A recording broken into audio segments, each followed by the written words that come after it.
Kia ora and Mauri ora. Hope you're keeping well and safe in your bubble during Easter time. I know it's a little bit different, but I'm here in my bubble and I thought I would share my Easter thoughts with you. Every time I think about Jesus dying on the cross for my sins, it definitely gets me, and I think it took a little bit of wrecking myself for me to truly understand why Jesus died on the cross. Now, I was brought up a Christian, and I am so grateful for the Christian values that my parents instilled into my life. My dad, he taught me how to pray, so every night before I go to sleep, he'd come into my room and pray with me. And the prayer would always start like this: "Thank you, Jesus, for dying on the cross for my sins," followed by things we were thankful for my family. I was thankful for my friends.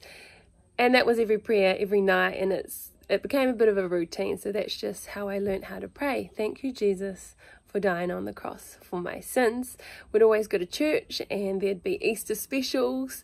To be honest, growing up, I was more concerned about chocolate Easter eggs than actually the true meaning of Easter. And I did know the story, but I guess growing up and being younger, it kind of was just a story. Then life happens, then you do grow up, and my life included making some bad decisions. At one point, I walked away from my faith, broken relationships, which led to brokenheartedness, confusion, and I guess believing lies of being unworthy. And I felt condemned because deep down I knew better, but I guess I wasn't being better.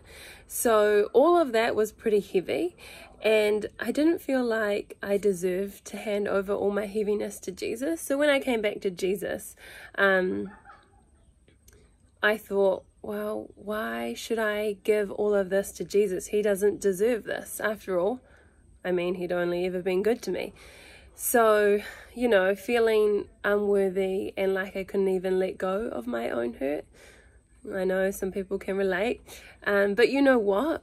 Jesus already knew everything that I would do, and he still chose to go to the cross for me and for you.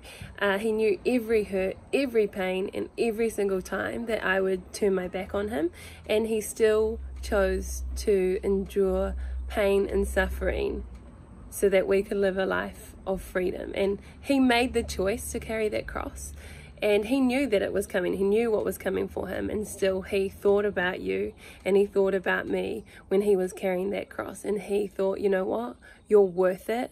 And that is the ultimate example of love. John 15:13 says, "Greater love has no one than this, to lay down one's life for one's friend." I guess it's not a matter of if Jesus is going to forgive me, because sometimes I can think like that. The price was actually already paid. Jesus settled every single doubt at the cross. It's already done. And so Jesus dying on the cross isn't just the opening line to my childhood prayers, and I would trade in all of my chocolate Easter eggs 1,000 times to hear about the story of Jesus dying on the cross for my sins, because that is and always will be the greatest story ever told. Mauri ora.